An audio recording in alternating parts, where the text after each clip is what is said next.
She walked in and saw her best friend on her couch with her husband. But what came next wasn't a slap, it was something far worse. Her name was Amora. Sweet. Soft-spoken. The kind of woman who made strangers smile without trying. She believed in people almost too much. And her greatest weakness was trust. And her best friend? That was Tasha, outspoken, fierce. The one Amora ran to when her heart broke. The one who helped pick her wedding dress. And the only person Amora trusted alone with her husband. That husband? His name was Daniel, smart, steady.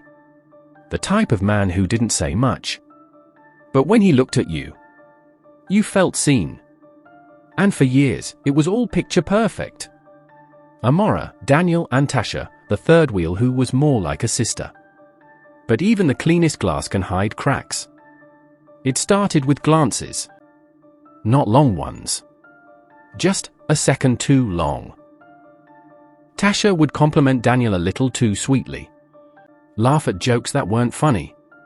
Touch his arm and say, "Oh stop, you're bad." Harmless, right? That's what Amora thought.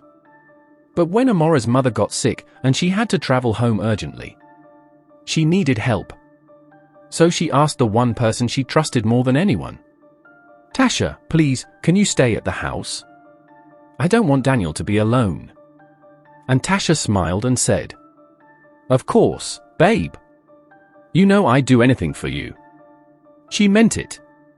Just not the way Amora thought. The first 2 nights were quiet. Tasha cooked. Cleaned. Daniel worked late. But on the 3rd night, it rained. And with the rain came wine. 1 glass. Then 2. They sat by the window. Tasha leaned in. "You know, she doesn't see you the way I do." Daniel laughed. Awkwardly. But her hand was already on his thigh. He should have stopped her. But he didn't. One kiss turned into a storm. They crossed every line. On the couch. In the kitchen. Even in the bedroom Amora once lit candles in, whispering, "Forever." Tasha felt alive. Powerful. Like she finally had what Amora always did. And Daniel? He was confused. Guilty. But addicted. Every night after that, they told themselves. Just once more. But once always turned into again. Meanwhile, Amora was hundreds of miles away. Worried about her mother. Missing her husband. Texting her best friend. "You're a lifesaver. Thank you for looking after him." And Tasha would reply with a heart emoji. But what Amora didn't know was that her return would come sooner than expected. Her mother got better. She wanted to surprise Daniel. So she booked an early flight. Didn't tell anyone. She even bought Tasha a necklace to say thank you. Amora got to her front door. Smiling. Holding bags and flowers. She opened it quietly. Wanting to see the look on Daniel's face. But instead, she heard a moan. Confused, she stepped in. And then she saw it. Her husband. Shirtless. And on top of him, Tasha. Her best friend. Naked. Moving. Laughing. She didn't scream. She didn't cry. She just stood there, frozen. The necklace box dropped from her hand and hit the floor with a thud. That's when they noticed her. Daniel jumped. Tasha gasped. Amora just stared. No yelling. Just 5 words. "I brought you something, Tasha." She dropped the gift box at her feet and walked out. She didn't answer calls. She didn't go home. For 3 days, she vanished. Until Daniel received a letter in the mail. Inside? A pregnancy test.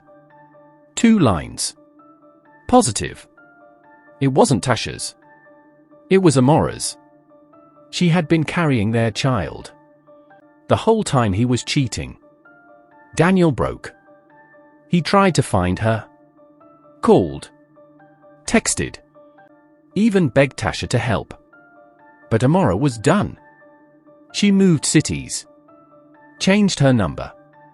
And decided to raise her baby far from betrayal. Daniel and Tasha? They didn't last. Guilt ate him alive. Resentment turned Tasha bitter. He left her. She spiraled. Tasha now lives alone. No friends. No family. No child. Every year, on the same day, she sees Amora's birthday post online.